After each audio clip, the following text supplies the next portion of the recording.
Hey, I'm Matt Manny. Thanks so much for joining me for today's devotional. We're talking about growing deeper and wider for today. When it comes to root systems, how far down do you think a root system needs to go to be stable and to be healthy? Which is more important, that the roots go out wide or that they go deep? The deepest root system that's ever been discovered on record is a tree that was found in the Kalahari Desert. That root system went all the way down about 230 feet. Some folks who were drilling for wells were looking for groundwater, and as they were drilling down, they discovered this taproot for this tree.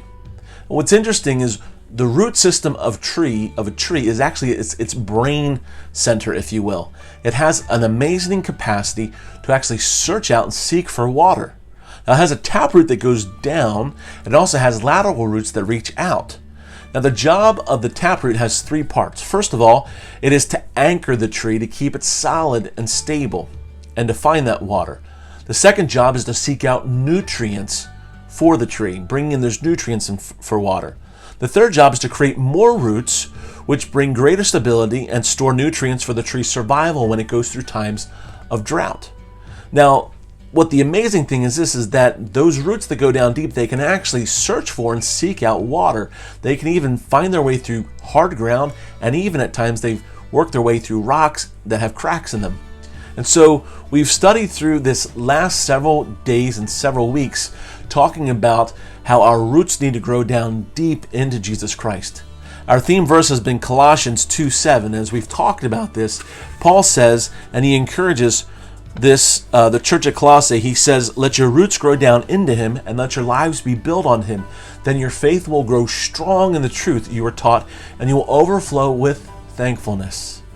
He goes on then to talk about in Colossians 1:23, where he says, "Continue in the faith, grounded and settled, and be not moved away from the hope of the gospel, which you have heard, and which was preached to every creature which is under heaven." Another translation puts it this way: "Don't drift away from the assurance you received when you heard the good news."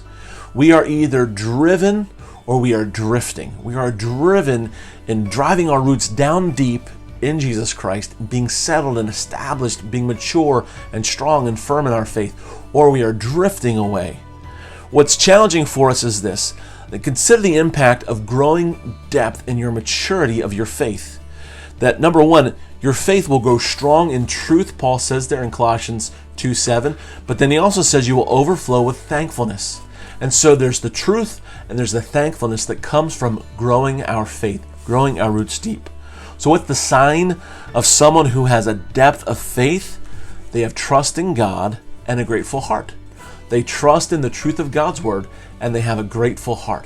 So there's the internal and the external expression of a growth and maturity of faith. Growing deep by learning to trust God and growing wide by cultivating thankfulness is how we develop maturity and stability in our faith. Thanks so much for joining me for today's devotional.